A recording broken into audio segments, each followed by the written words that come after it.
Halo, dalam video singkat ini saya mau meluruskan atau menjelaskan tentang spekulasi yang muncul di mana kejatuhan saham-saham second liner 2 hari terakhir ini itu disebabkan karena adanya aksi for sale. Kita tahu 2 hari terakhir saham-saham second liner atau saham-saham second investor retail seperti Antam, BRIS, BBKP, dan banyak nikel, SMBR, KF Inaf, semua di ARB kan, ada puluhan saham di ARB kan, dan muncul spekulasi kalau kejadian tersebut disebabkan karena adanya aksi for sale.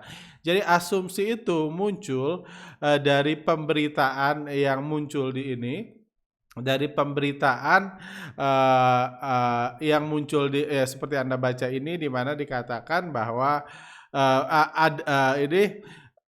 banyaknya nasabah tidak melakukan pembayaran di T+2. Jadi seperti dijelaskan di podcast sebelumnya, bahwa pada T+2 harusnya yang transaksi margin harus melakukan pembayaran. Jadi kalau membelinya tanggal 12 Januari lalu, seperti dispekulasikan, maka harusnya tanggal 14 itu harus dilunasi. Cuman banyak yang tidak melunasi, jadi muncullah spekulasi jangan-jangan di ARB kan saham-saham itu ARB karena pembayarannya tidak dilakukan, tidak dilunasi pembayarannya, jadi di for sale pada T+5 yang notabene adalah hari Senin. Sekaligus penjelasan ini juga sekaligus merevisi penjelasan saya sebelumnya yang saya salah timeline, yang saya katakan for sale-nya dilakukan T+3. Jadi sebenarnya penjualannya dilakukan di T+5.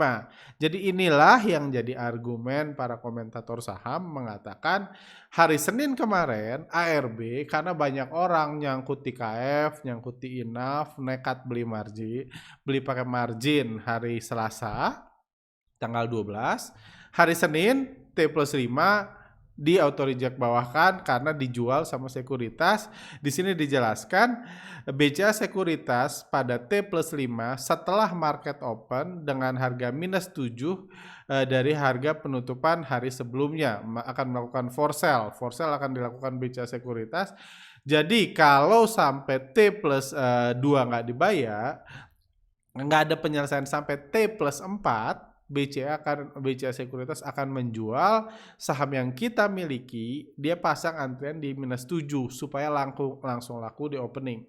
Jadi ini yang jadi argumen bahwa kejatuhan saham-saham tersebut karena adanya aksi for sale. Cuman kalau ini penyebabnya, maka pada hari Senin kemarin saham-saham yang paling banyak diminati investor retail, paling banyak mungkin di margin, paling banyak ditransaksikan seminggu terakhir seperti Antam, seperti BRIS, seperti BBKP, dan banyak saham lain, itu harusnya akan ada antrian penuh di -7, di harga auto reject bawah, akan ada antrian, dan akan berhenti di situ terus. Jadi semua retail yang margin, semua ngantri di awal market langsung diantri di -7. Dan kalau harga terus stuck di -7, nggak bergerak lagi naik, berarti antrian itulah yang membuat harga saham langsung auto reject bawah. Antrian margin -7 tersebut langsung dipasang antrian di situ, akhirnya auto reject bawah. Nggak ada yang beli. Karena nggak ada yang beli, jadi harganya auto reject bawah. Namun faktanya kalau Anda lihat, kejadiannya tidak seperti itu. Ini contoh misalnya di saham Antam. Saham Antam, yes, pagi-pagi ada antrian -7. Pagi-pagi ketika market pembuka, harganya langsung jatuh ke 3.000, turun sampai auto reject bawah. Ini grafik tanggal 18 ini. Grafik tanggal 18 Januari, grafik per menit. Jadi ini grafiknya, jadi harganya auto reject bawah, terus dinaikkan, Tapi kalau berhenti di auto reject bawah ini, yes, kita bisa asumsikan bahwa sedang terjadi transaksi margin.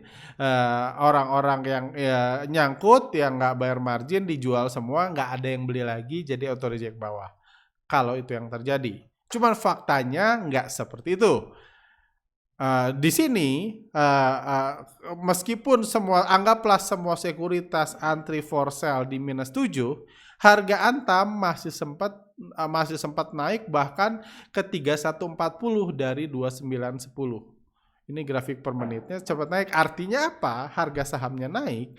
Artinya semua antrian for sale itu sudah dimakan, baik sama retail atau sama bandar, sudah dimakan, tapi setelah itu diguyur lagi sampai ARB lagi. Karena aksi for sale hanya terjadi di pembukaan market, bukan sepanjang market seperti dijelaskan di penjelasan BCA tadi. Ini juga terjadi di saham-saham lain. Saham BRIS juga terjadi yang sama, dia bahkan sempat naik di awal market, lalu auto reject bawah, tapi anggaplah setelah 10 menit pun masih mengalami kenaikan jam 9.20, baru akhirnya di ARB-kan lagi. Atau saham BJTM juga seperti itu, bahkan nggak langsung auto reject bawah. Ini saham-saham yang sangat diminati investor retail. Pada hari Minggu kemarin harga sahamnya jatuh, nggak ada auto reject bawah, berarti nggak ada aksi margin yang membuat sahamnya auto reject bawah, for sale auto reject bawah, dan baru auto reject bawah jam 12 siang. Ini penutupan market, ini BJTM. Begitu juga dengan BRIS. Terakhir Agro pun seperti itu. Udah dijatuhin, dinaikin lagi, terus turun lagi. Artinya apa? Artinya ini enggak mungkin karena aksi for sale, karena kalau for sale terjadi hanya kejatuhan harga hanya terjadi di awal perdagangan, udah itu nggak ada yang mau beli. Retail sekuritas semua pasang antrian di -7, harga langsung jatuh di awal perdagangan, udah itu stuck terus di situ. Stuck terus, jadi harganya nggak naik. Cuma faktanya lain, faktanya berkata lain. Jadi ini menjelaskan bahwa kejatuhan IHSG itu bukan karena kejatuhan saham-saham second liner bukan karena aksi for sale, melainkan ini hanya hukum kebebasan bandar aja, di mana bandar kompak meng-ARB-kan semua saham-saham yang dibandari oleh bandar lokal. Ya, alasannya apa? Anda bisa nonton podcast lengkap kami di YouTube yang baru kami rilis kemarin. Seperti itu. Oke, segini aja. Semoga bisa membantu rekan-rekan. Kita doakan supaya IHSG bisa cepat pulih, saham-saham tersebut bisa segera naik lagi. Thank you.